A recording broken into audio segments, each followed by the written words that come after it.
여러분, 고린도후서에서 가장 기억에 남는 말씀이 있다면 무엇일까요?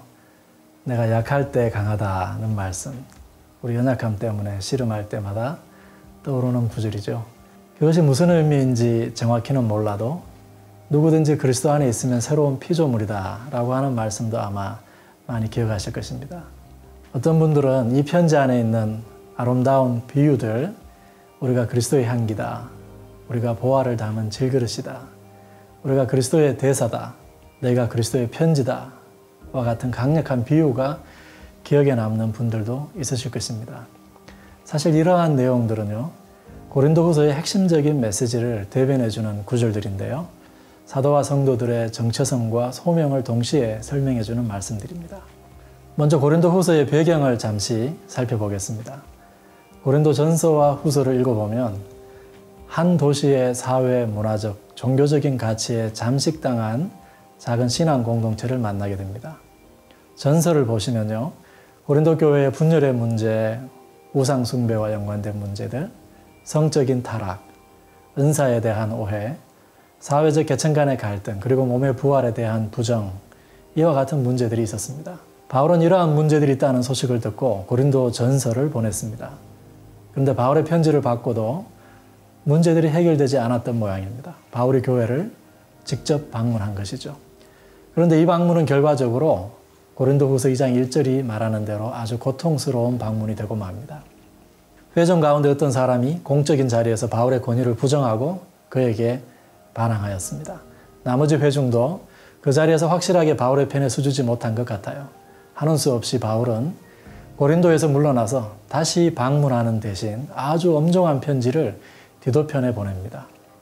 이 편지에서 그는 자신뿐만 아니라 하나님 말씀에도 반항한 이 사람을 벌하라고 회중에게 명령하죠. 이 모든 정황들이 고린도후서 2장과 7장에 기록되어 있습니다. 고린도 교회 회중이 바울의 편지를 받고 그의 명령대로 그 사람을 벌했을까요? 디도가 어떤 소식을 가지고 바울에게로 돌아왔을까요? 고린도후서는 디도가 돌아와서 고린도 교회가 바울의 명령에 순종하여 그 불의를 행한 자를 벌하였다는 반가운 소식을 가져온 다음에 쓴 편지입니다. 그러니 이 편지의 중요한 내용이 무엇일까요? 바로 화해겠죠. 바울은 자신이 복음을 전한 고린도 교회와 완전한 화해에 이르고 싶었습니다. 화해에 이르기 위해서 바울은 불가피하게 자신이 어떤 사역자인지, 고린도에서 어떻게 사역했는지, 그들에게 전하고자 한 메시지가 무엇인지에 대해서 차근차근 설명해야 했습니다. 그러다 보니 이 편지에는 바울의 개인적인 이야기들이 많이 담겨 있습니다. 그가 선교 여행을 다니면서 당한 환난과 핍박, 수고와 고생, 그리고 그 속에서 경험한 하나님으로부터의 위로와 기쁨에 대해서 이야기하죠. 이것이 고린도후서 1장부터 7장까지의 중심 내용들입니다. 한편 회중이 바울에게로 마음을 돌렸다 해서 고린도 전서에 담겨있는 교회 문제들이 모두 해결된 것은 아니었습니다. 오히려 후서에서는 고린도 교회에 또 다른 심각한 문제 하나가 발생했다는 것을 알려주는데요. 바로 유대파 교사들의 유입이었습니다. 이들 유대파 교사들은 모세 율법을 선전하며 다른 복음과 다른 그리스도를 전했을 뿐만 아니라 고린도인들이 선호했던 화려한 리더의 외형을 소유하고 있었던 것 같습니다. 고린도 전서를 보면 고린도 사람들은 이미 자신들의 눈에 차는 지도자를 추종하는 분파를 만들고 바울을 폄하한 바가 있죠. 유대파 교사들은 고린도 교회 내부의 바울 반대자들과 교합해서 바울을 집요하게 공격했습니다. 그들은 바울이 몸으로 만났을 때 인상적이지 못하고 연설이 시원하지 않다고 공격했습니다. 존경받는 다른 교사들과는 달리 시장 바닥에서 천막 깁는 일을 하는 바울의 모습도 마음에 들지 않았습니다. 고난과 고생의 연속인 바울의 삶에 하나님의 종으로서의 권위와 능력이 보이지 않는다고 공격했습니다.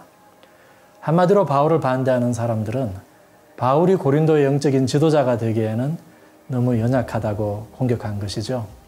그리스도의 사도가 되기에는 너무 약한 사람이다라고 하는 것입니다. 틀림없이 그들은 바울이 지녔던 육체의 가시 또한 하나님의 능력이 그와 함께하지 않는 증거라고 여겼을 것입니다. 그래서 바울은 이 편지에서 누가 진정한 그리스도의 사도인가를 질문합니다. 이 편지 전체에서 이 문제에 대해서 답하지만 특히 10장에서 13장에서 바울은 자신을 향한 공격에 집중적으로 대답합니다. 바울에게는 있고 거짓 교사들에게는 없는 사도의 표는 무엇일까요? 먼저 바울은 자신을 자랑하는 것이 아니라 예수 그리스도를 자랑하고 그를 닮아가고 따라감으로써 그리스도만을 드러내려 했던 자신의 사도적 진정성에 대해서 호소합니다. 그것의 최고 표현은 바울이 그리스도를 따라가기 위해 그리고 그리스도의 교회를 세우기 위해 당한 고난이었습니다. 그래서 바울은 3번에 걸쳐 그리스도를 따르면서 당한 역경에 대해서 길게 이야기하죠. 그리스도의 고난이 있는 자가 그리스도의 사도라고 하는 것입니다. 그런데 이 편지를 계속 읽다 보면 우리가 발견하게 되는 사실이 있는데요. 바울이 가장 자랑하고 싶은 것은 그가 주님을 위해 당한 고난이 아니라 역설적이게도 그가 지닌 많은 연약함이라고 하는 것입니다. 참 신비스럽죠. 대적자들로부터 연약하다고 공격받은 바울이 오히려 자신에게 있는 그 연약함을 자랑한다는 것입니다. 여기에서 연약함에 대한 바울의 깊은 묵상이 나옵니다. 하나님의 은혜와 능력을 온전하게 드러내는 것은 사도 자신의 능력과 기술이 아니라 오히려 자신의 연약함을 인정하고 겸손히 성령의 나타나심을 구하는 태도라고 하는 것입니다.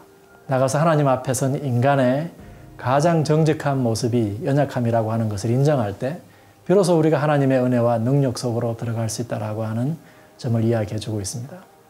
그러니 역설적이게도 인간의 연약함이야말로 하나님이 임재하시는 장소가 되는 것이죠. 이러한 내용을 돌이켜보면 고린도후서는 바울의 가장 개인적인 편지이지만 동시에 바울이 쓴 최고의 목회서신이라 부르기에도 손색이 없습니다. 왜냐하면 자신을 변호하는 것 자체보다 고린도 교회 성도들의 정체성과 가치관 그리고 그들의 삶을 변화시키는 것이 이 편지의 목적이기 때문입니다. 고린도 교회가 다시 그리스도인 공동체의 모습을 되찾도록 그들을 세워주는 것이 바울의 의도이기 때문이죠. 따라서 고린도후서를 읽으면서 바울이 어떻게 이 공동체를 다시 하나님 나라의 정인 공동체로 회복시키시는지를 눈여겨봐야 할 것입니다.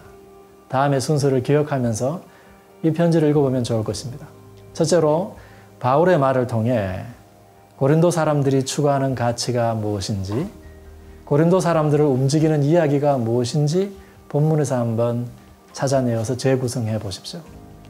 둘째로 그들을 변화시키기 위해 바울이 들려주는 대안적인 이야기를 본문에서 한번 찾아보십시오. 바울은 편지에서 하나님께서 그리스도를 통해 무슨 일을 하셨는지 들려줍니다. 그리고 자신이 그 하나님의 부름을 받아 어떻게 그리스도를 따르고 있는지를 들려주죠. 셋째로 바울이 그려주는 고린도 교회의 변화된 모습은 무엇인지 본문에서 한번 찾아보십시오. 3장 2절에서 바울이 이렇게 말하죠. 너희는 그리스도의 편지다. 고린도 교회 자체가 그리스도께서 전하고 싶은 메시지라고 하는 것입니다. 그들의 삶 자체가 그리스도와 복음에 대한 최고의 증언이라고 하는 것이죠. 한 달가량 고린도후서와 함께 하나님을 더욱 깊이 만나시기를 기대하겠습니다.